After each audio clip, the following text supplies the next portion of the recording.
Ask the Mayor, your chance to ask the Mayor of Weymouth, Bob Hedlund, questions about the town of Weymouth and or anything else that you have concerns about. Ask the Mayor is pre-recorded. And now, here's Bob Hedlund. Hello and welcome to another edition of Ask the Mayor. We're glad you joined us, and we want to welcome back our prodigal son, who has returned, the citizen advocate / inquisitor after some lengthy contract negotiations, and having been on strike. He's rejoined us. Mr. Jim Melody, thanks again for coming back into the fold, Jim, and glad we met your conditions in your contract demands. I want to thank my agent, I want to thank my parents, and of course the good friends at WTC who keep the machine well greased. Thanks to all. Well, thank you, Mayor. During your little sit-down strike and your departure from the show, you were ably represented or ably filled in, we could have easily. We found it was no one's irreplaceable.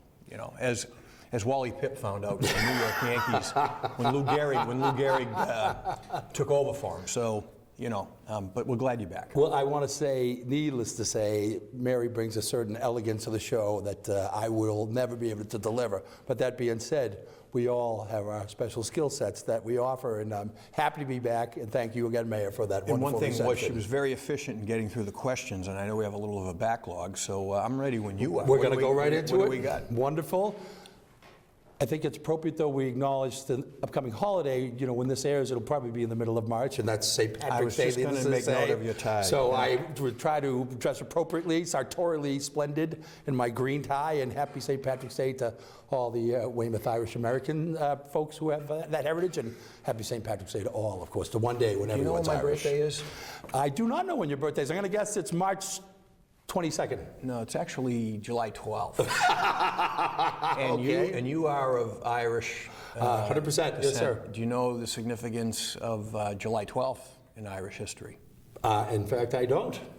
July 12th is Orange Men's Day. Ooh, that's the big. That's probably why I don't know. Protestant celebration in Northern Ireland, which used to lead to riots and things like that. So. Yeah, the folks in Orange were battling the folks in Green, but I think it's all working out pretty well these days. William of Orange. We have to start off with, I think, the fellow who wins the prize to date in the approximately 12 months we've been producing the show.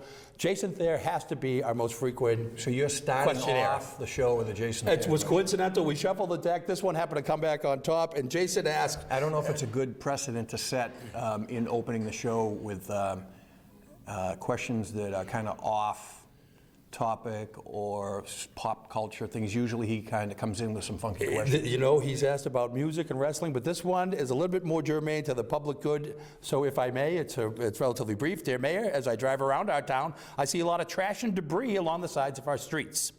Have you considered using the community service program from the Norfolk County Sheriff's Office? It's a program where inmates work in the community to earn time off their sentences. It also saves tax dollars and helps reintegrate offenders back into the community. Your thoughts? You familiar with this program? Yes, and the town has utilized it in the past through the years. And I know last year that program provided assistance with us in cleaning up Libby Field in the spring. Oh, great. Host of other projects. I can't remember all of them at the moment, but we have them queued up to come down and participate. Actually, they were over in Great Esker doing some work. We had a little controversy around that, actually, now that I mentioned. Before I get into the projects they're doing this spring for us, they did some work in Great Esker, and there was some concern amongst parents, or a parent, that somehow it would put their children who are involved in a program over there at risk. Right. You hear the word children and convicts, but they're highly supervised, and these are minimal offenders, minor offenders that are able to go into the program. So the program's worked without a hitch, and has been a good benefit to the town. They are queued up to do a couple projects that I actually asked them to do, and being coordinated by DPW and Park and Rec, Ken Cannell and Steve Riley, respectively, to clean up some areas over around the Julia Road facilities, the entrance to Great Esker Park over there. And it'll be done early this year in the spring before any of the programming takes place, so parents who might have summer camp, attendees won't have to worry about that. They'll be highly supervised. There will be Sheriff's Department staff and DPW staff working with them. And they're also we're hoping to get them over along Commercial Street to clean up around the borders of the Emery Estate that abuts Commercial Street. If you go by there, you see a lot of fallen trees and things like that. We're going to clean out all that flotsam and jetsam and improve the aesthetics of those two areas. So those are just two. We hope to use them actually for some additional projects.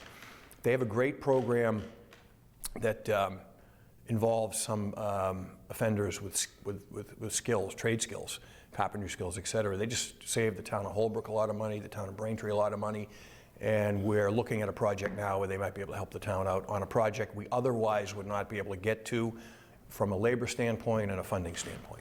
I would imagine that program's in high demand among all the communities that are with, encompass Norfolk County. They have done, yeah, they've done some, you got the manual labor aspect of it, and then you got the skilled labor part of it. Skilled labor, I'm trying to remember which town it was, but they rebuilt the dais, or whatever you want to call the desks, in one of the towns in Norfolk County, rebuilt that whole structure that the Board of Selectmen sits behind. I think they did a lot of work at, it was either Braintree or Holbrook Town Hall. So other towns have used them. We're looking to utilize them to the same extent. Yeah, my understanding of that Norfolk County Correctional Facility anyway, nobody's there who's in that would be considered particularly dangerous on a full-time, right? They would ship them someplace else? No, there's some bad characters over there. Okay. But those aren't the guys that would get out into this program. All right. The community correction stuff and this particular program in Norfolk County is something that they're highly vetted and proven, and they've already been out doing the work that, it hasn't, put it this way, there has not been a problem with that. It's not like, I'm sure some people conjure up in their mind, that scene from Cool Hand Luke. That's the movie I was just thinking of. It just popped into my head. That's the sound where they're out of working on the side of the road. Working on the chain. Yeah, and you got, George Kennedy there. Was George Kennedy one of the sheriffs? It was George Kennedy. Paul Newman. Who was the jailer? George Kennedy. So there's George Kennedy with the shotgun standing over them, and they're in leg irons. That's not what this is about. Playing the George Kennedy role would be one of the great citizens of Weymouth from one of the legendary families, Eddie Murray, who's a Weymouth resident, has supervised those community service crews I know in the past and has done a great job. So what's the famous line? From that movie, I was thinking the same thing. It's not about the eggs, it's, we'll think of it. We'll think of it. On a separate note, same train, a little different track. Now we're going to get mail, people informing us what that line from that movie is. Well, we'll be interested in that follow-up, but I don't know if I agree with Jason as far as the amount of trash I see on the streets, just driving around, anecdotally speaking. I see it. It bothers me. Well, here's what's always gets my goat. When you're driving down the road, you stop at a light, and you see people flicking their cigarette butts out the window, the lit ones. How can that not be illegal, or is it illegal, in fact? Look at cars aren't even being made with ashtrays anymore. Yeah, you're seeing that for sure. So, that's a problem, but I guess that bothers me a little less than seeing the Dunkin' Donuts cups go flying out. That's what bothers me. Oh, you see people throwing Dunkin' stuff. Yikes. And by the way, we're taping this first week of March. We've had our street sweepers out earlier than we've ever had them out before. So we're trying to get a jump on some of this stuff. Okay. Well, the town continues aesthetically, I think, to improve on a day-to-day basis. All the squares are looking good. We get the trash picked up. The sidewalks are under construction. Some things are moving and shaking here in the great town of Weymouth. We got a ways to go. Okay. All right. Well, listen, segueing geographically over to South Weymouth. This question's about Columbian Square from a friend named Wayne. I think he's making his debut. The parking lot is complete other than the lights.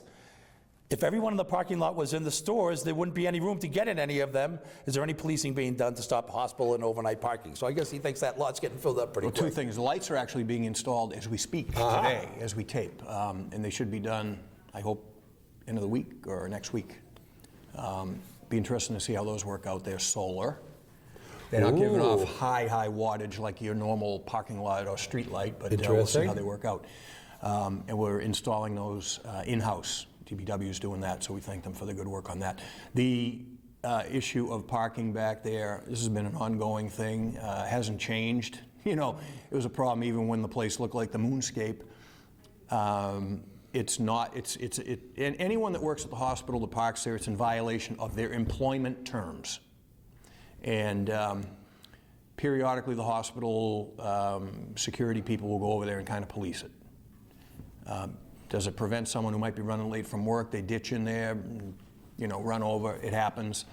We have looked at different, we've looked at different ways to try to police it and monitor it, whether it's providing, you know, time limits, and then, you know, they mark the tires and they can judge the time that way. Sure. But then you run into the issue of, you know, it's employee parking for a lot of the merchants there.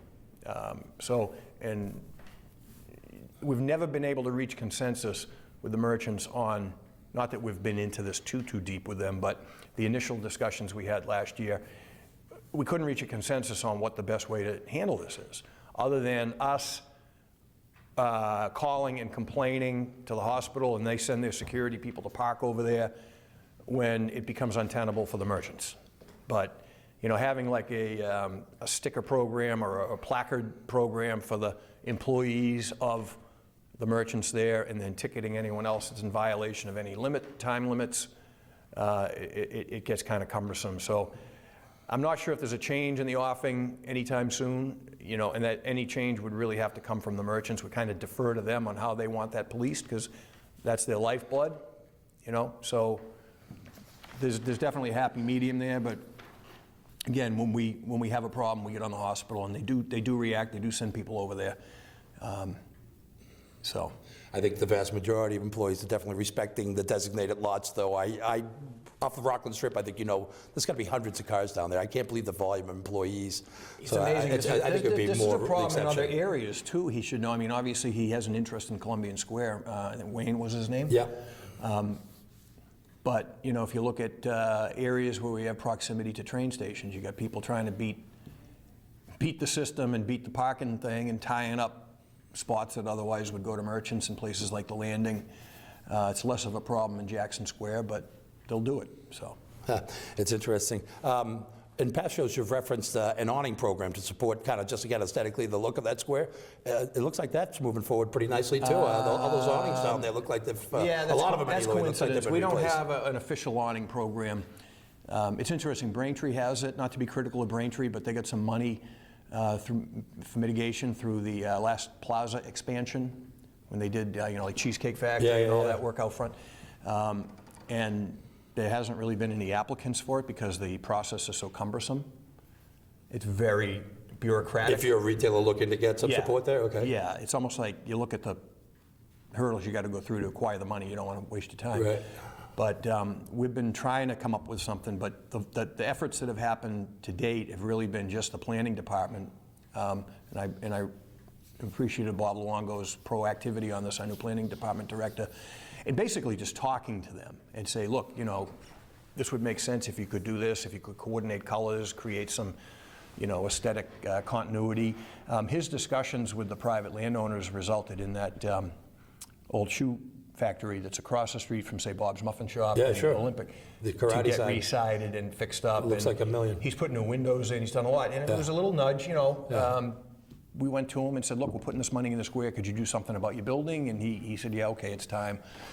So, you know, it's a missed opportunity. Some of the awnings, I think, don't fit. I'm not going to single a business because we appreciate that we have tenants down there in a couple buildings that had been vacant, but one, you know, went ahead and did something before we could have a kind of conversation with them, and it looks like it doesn't fit when you drive by. I won't single it out, but we'd like to see over time, you know, some continuity in the color schemes or whatever. I think it would be hard to haggle with anyone who doesn't acknowledge it's almost a full 180 down there over the last 12 to 18 months between the Fogg Library, that building, that big white building. Fogg was longer than 18 months. So. Yeah, it's something else. It's really the parking lot, the signage. I mean, it just everything looks like $1 million down there. And you know, You're a bravo. real glass half full today, Mr. Optimism. Well, I like it. That's my neck of the woods. I'm down there all the time, and it's hard not to notice. Again, it passes the eyeball test at the end of the day.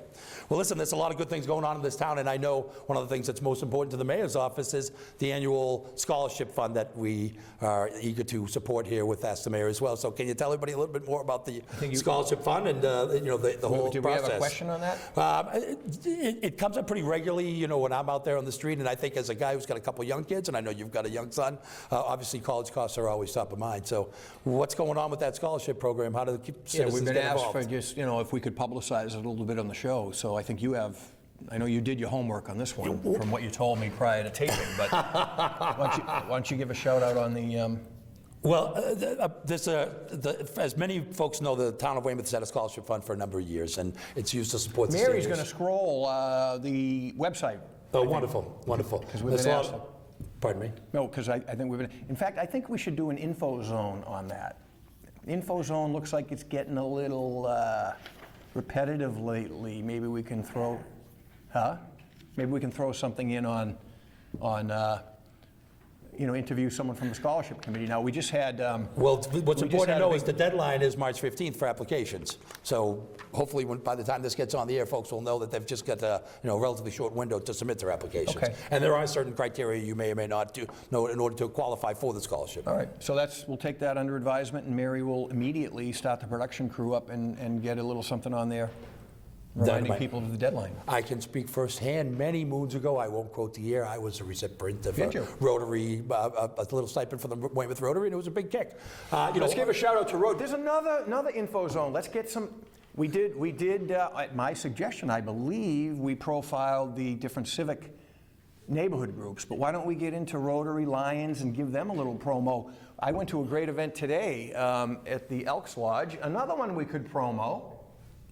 I went to a great event at the Elks Lodge today, put on by the school department and the Rotary, called Credit for Life, and that was teaching financial literacy to high school students. And it's a great program. I won't get into it, but Rotary members set up booths and they go around and do different aspects of financial planning, literacy, et cetera, et cetera. For high school students? Which we need in this country.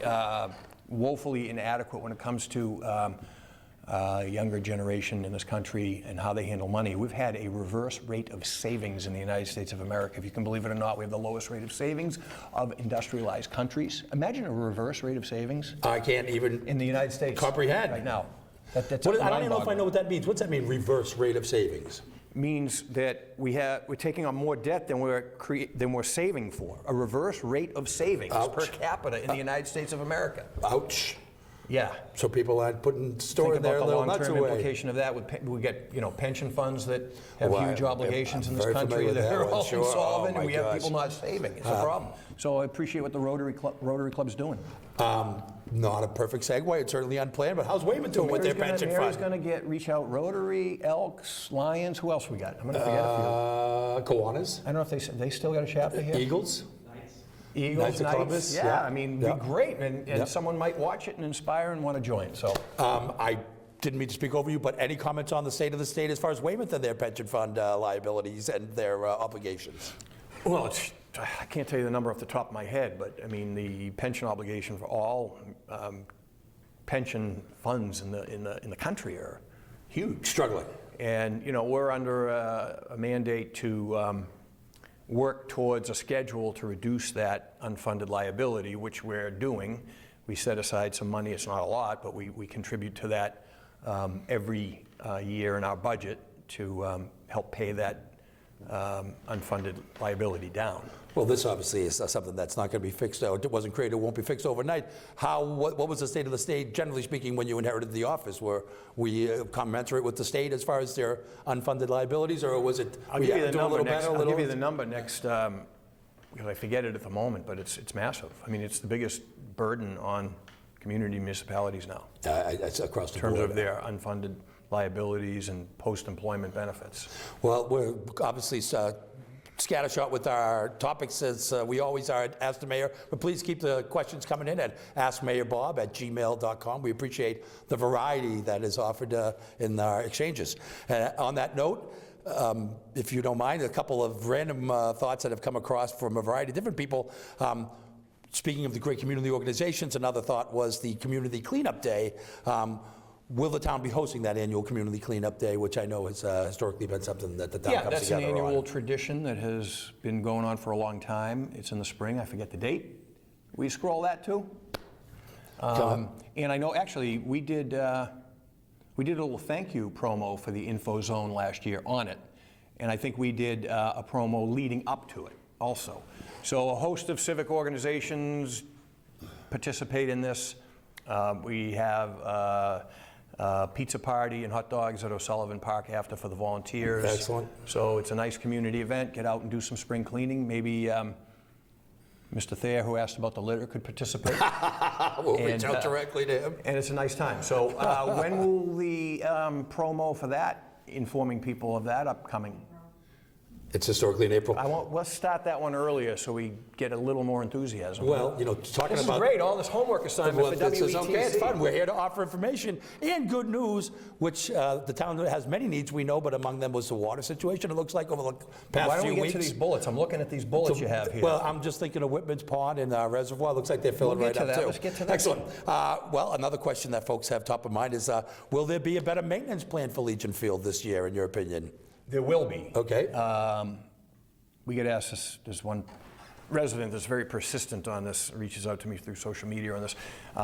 So Legion Field, obviously the rededication happened in 2015. It was almost 2 years ago, coming up Yep. this summer, right? Yep. The infamous Malcolm Butler visit.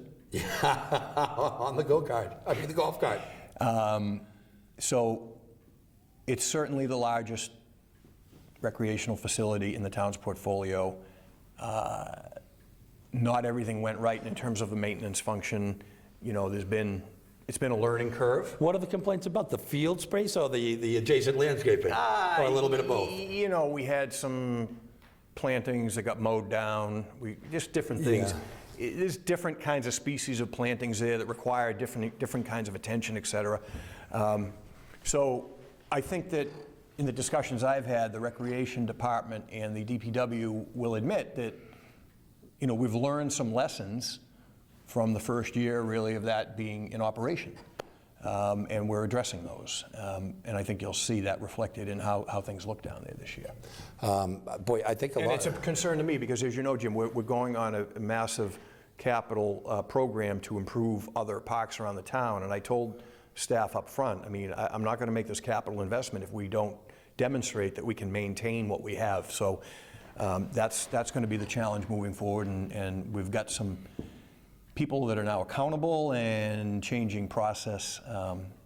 And I think it'll be reflected in how it looks this season. And then when the Level Field Complex, which we're starting construction on this spring, and Libby and Weston, I think you'll see that moving forward. I think that's good news for everybody. Again, staying on the maintenance area, I attended the King Oak Hill Park proposal meeting recently. I'm not familiar with the King Oak Hill Park proposal, but she's concerned about the... You're not, or they're not? I'm not. You can tell us all a little bit more about it. This person in particular is concerned about the row of tall pine trees. Please reassure them that they will remain on the property, So Mayor. you can be forgiven as the citizen advocate of not knowing what the King Oak Hill Park proposal I'm trying to think, is. where is King Oak Hill? How about it even? Let's go that farther. So this is otherwise known as the Emery Estate. Oh, the Emery Estate. Okay, thank you very much. So the planning Many department has come up with the name King Oak Hill Park, Thank which you. will be located on the grounds of the Emery Estate. Okay. Okay. So We the Emery want- Estate will be separate and part of? Well, or? it's we want the Emerys to be recognized, you know, obviously with the history of the site. But earlier this week, the planning department hosted a community meeting showing the conceptual plans for King Oak Hill Park, and a number of, and it was a very, I really want to thank the residents who participated in that. It was a very civil discussion, it was positive, and I had a meeting, it was either the next day or day after, with planning department staff, and some of the input, and this is where great to demonstrate where the process works. Some of the input we received by residents that night has been heard, is being incorporated into the plans. The conceptual plans are being tweaked, and those changes, you know, those suggestions are reflected in the plans. And we're excited because I think I should know the schedule off the top of my head. I've been dealing with it all week, but work will be commencing soon, and that will come online next year. And it's a nice layout. There'll be a kind of a veranda thing, a pavilion, excuse me, on the top of the hill.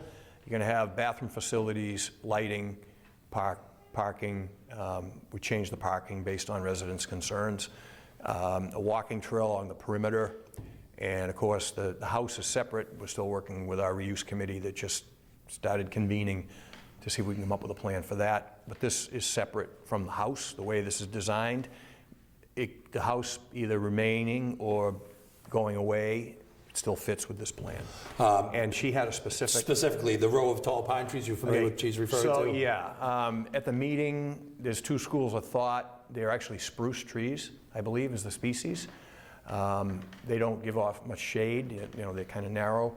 And Mr. Emery or someone up there planted them at one time to kind of separate the yard from the farm that was up there. And the architect and the landscape designer think they should be taken down because they kind of divide the lawn, and some people want to see the whole lawnscape, you know, from a broad perspective rather than this thing acting as a barrier. It's going to block the view from the pavilion to a degree. I don't like cutting down trees, but I've bought into, and the person who asked the question is not going to like my answer, but I've bought into the arguments, and we had a long discussion on it with staff, but I bought into the arguments on the side of taking the trees down for a host of reasons, the view, the whole landscape structure. And I don't like seeing trees come down whenever possible, believe me. So if the Emery estate was to... My neighbor just took down trees. In your neighborhood? I'm bummed out. If the Emery estate was to remain standing, then it would be the Emery estate at King Oak Hill Park? Is that kind of a working title? Yeah. Okay, so that it would be renamed, though, the King Oak Hill Park. I mean, the building's always going to be the Emery estate. You know, it is the Emery estate. Yep. And the grounds are the Emery estate, but the park is located at the Emery estate. Well, listen, we want to remind everybody to keep the questions coming in at askmayorbob@gmail.com. We want to thank everybody, as always, for tuning in. And any final thoughts as we look to wrap up another episode of Ask the Mayor? That was a quick half hour. You brought a photo in to serve as mascot. We didn't get into that. Maybe next show. We're glad you're back, I guess. I mean, I don't know if all the viewers are glad you're back, but we're glad to have you. I have a constituency. I remain Cato to your Green Hornet, Tonto to your Lone Ranger. And please help us with that quote from Cool Hand Luke. It's been bothering me ever since you brought it up. I know. But thanks for another episode, Mayor, of Ask the Mayor. Thank you. Thanks for watching. If you have a question, please email the mayor at askmayorbob@gmail.com. That's askmayorbob@gmail.com. Maybe your question will be answered on the next episode of Ask the Mayor.